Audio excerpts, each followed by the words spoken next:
Hello everyone, this is Whitebox here, not with a game of Spirit Island, but with a more special episode. I hit 100 subscribers this past week, which is super exciting. So I am very thankful for everyone who joins me in this content that I share. I know this channel has some more stuff, but it's ended up turning into a primarily Spirit Island channel. It's my favorite game. I am happy to add some content each and every week for Spirit Island, and I am thrilled that all of you like to share in that with me. So I'm going to continue posting Spirit Island content weekly. Probably won't have a game this week. This will be my replacement for that. Yeah, Spirit Island going to keep coming. Keep up with two-handed and true solo games, some lists, some other things, just to mix it up a little bit. So let me know what sorts of content that you'd like to see. Probably in a couple months here, I'll do my tier list 2.0, updated with the Horizon Spirits, and probably with aspects as well from Jagged Earth and promo packs. So we'll see what happens with all of that. Going forward as well, I would like to start putting more content out there that's not just Spirit Island, expand into some of my other interests as well. So one of the things that I would like to start doing, if this is something that people would be interested in, and again, feel free to let me know in the comments below, but I would like to start adding some more content on this channel related to D&D and Pathfinder. I've been DMing a D&D 5e campaign for more than 2 years now, and I've done a couple other smaller campaigns before that, and I'm going to be switching into Pathfinder 2nd edition soon.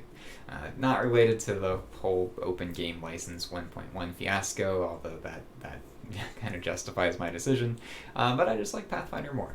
But I figure I can post some sample combats that I've done, scenarios, different things like that, that have been fun throughout the different campaigns and one-shots that I've run, and just share how that way, share content related to those things, because those are also passions of mine. In addition to that, hopefully soon, Frosthaven will be coming in, so I can go ahead and start doing that. I'll probably put some Frosthaven content up as well once I finally get my copy.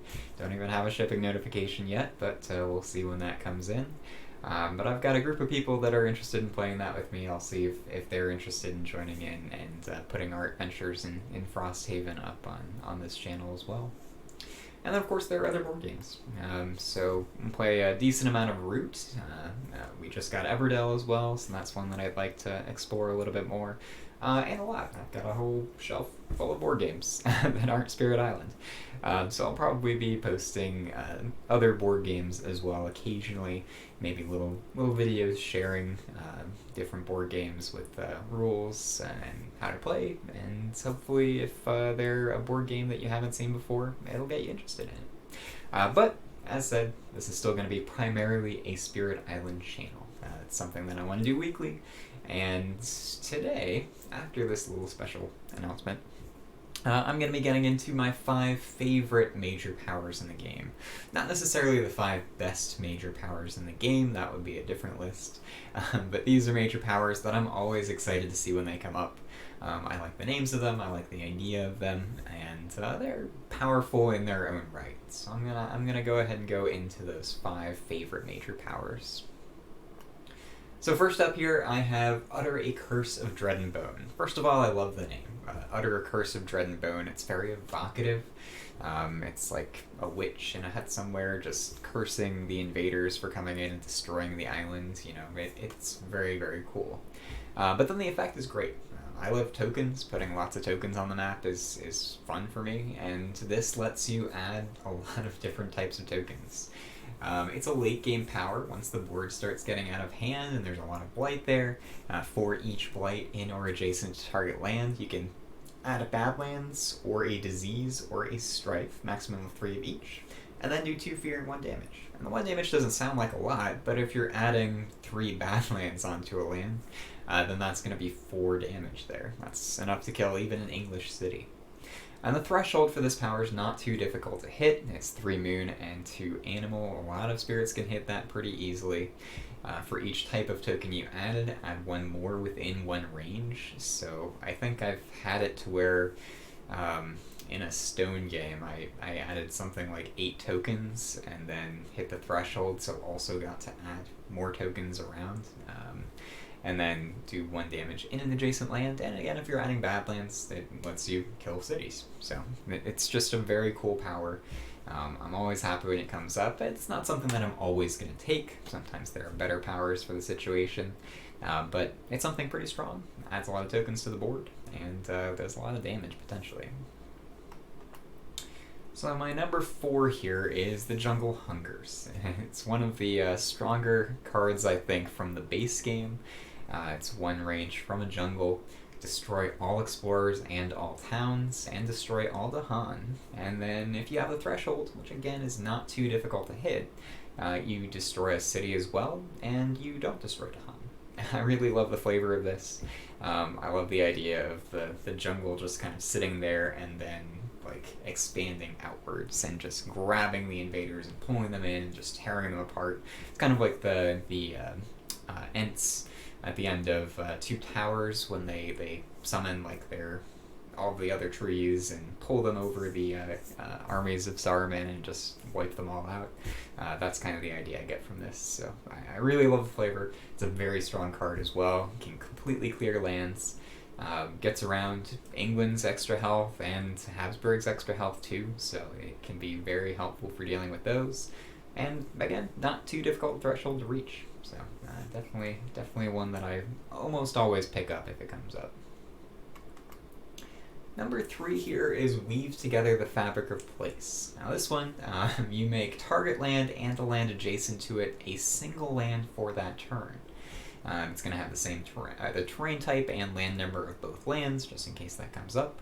And when the effect expires, you divide pieces as you wish, and all of them are considered moved. The threshold for this as well is amazing. It's difficult for some spirits to hit, but others can hit it pretty easily. But it's 4 air. Isolate the join land, and if it has invaders, you do 2 fear, and remove up to 2 invaders. Now that lets you remove cities, which is fantastic. So I had a game recently with this card with Sunbright Whirlwind, who was able to hit the threshold for it easily. And that just let Sunbright Whirlwind take out cities much more easily than they normally can. You can get into a lot of shenanigans with combining lands as well. If you have Volcano, for example, you can combine a land with the mountain where Volcano's presence is and then do an eruption, and it'll destroy all those pieces in both lands. So there's a ton of fun things that you can do with Weave Together the Fabric of Place. Combinations with other spirits as well. It's a fun card. Can be extremely powerful. It's almost always going to be given consideration when it comes up in the deck. Number 2 here is Power Storm, another support-focused card, even more support-focused than Weave Together the Fabric of Place. With Power Storm, target spirit gains 3 energy, and once this turn, target may repeat power card by paying its cost again, and if you have the threshold, target may repeat up to 2 more power cards by paying their costs. Now, it's not too difficult a threshold to hit. It depends on what minors you pick up for most spirits. The ability to let people repeat power cards is fantastic. Since you give 3 energy as well, most spirits will be able to use that to repeat a major that they played. But even if not, once you hit the threshold, if you have somebody repeating 3 minors, that can be amazing. If you get this on somebody like Keeper of the Forbidden Wilds, you're at a certain point you get into the rhythm of just reclaiming every turn, so you can play Power Storm every turn, probably with the threshold, and just have either yourself or other people throughout the game repeat 3 powers every turn. It's amazing. The utility that you can get with this is fantastic. Even if you're just repeating minors or unique powers, there's a lot that you can do with Power Storm, so always something that I'll consider picking up. And then my number 1 here is Tigers Hunting. I like beasts, I like tokens, and Tigers Hunting is a nice, cheap card that gets stronger and stronger as you go throughout the game. I think my first win against England 6 was with Bringer of Dreams Nightmares using Tigers Hunting, and just spamming it. just repeating it over and over again, giving bad dreams of tigers into the invaders' heads overnight, and generating a ludicrous amount of fear over the course of the game. It just gets better the more beasts are out on the board. It's obviously great for beast spirits like Sharp Fangs Behind the Leaves, or Many Minds Move as One. Even without the Threshold, I think it's good, but the Threshold makes it even better, because with this card, you're pushing 2 beasts after you gather and add 1. And then, if you have a Threshold, you can do 1 damage in an adjacent land without Blight, and plus 1 damage per beast there. So that kind of adds on to the beast that you already pushed, and makes it pretty easy to kill a city in an adjacent land. The Blight restriction is tough. In some matchups against higher level adversaries, particularly Habsburg, I think, it can be pretty difficult to get good use out of Tigers Hunting, so it's not necessarily something that I'm always going to take. But if I go for an early major, when the board is in a pretty good state, and I see Tigers Hunting there, I'm probably going to take it, and then spam it throughout the rest of the game, and trying to hit Threshold, dealing with 2 lands, and just adding an enormous amount of beasts onto the board throughout the course of the game.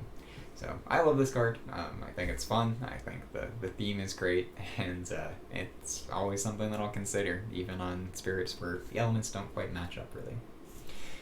So yeah, let me know your thoughts in the comments below what you think. What are your 5 favorite major powers in the game? Again, not necessarily the strongest major powers, obviously. I don't have Vigor of the Breaking Dawn here, or any of the powers that add presence onto the board. But the powers that you are most that are most fun for you, that you like most. So yeah, but those are my thoughts. I'll probably do a similar one of these for minor powers as well. There are a lot more minor powers to look through though. But thank you for watching. I look forward to continuing to pump out Spirit Island content and add more and more types of things onto this channel. So if there's anything in particular that you'd like me to start working on, start getting on here, feel free to let me know in the comments below. Thank you again, my 100 subscribers. I hope to keep this channel growing, and I will see you all next week.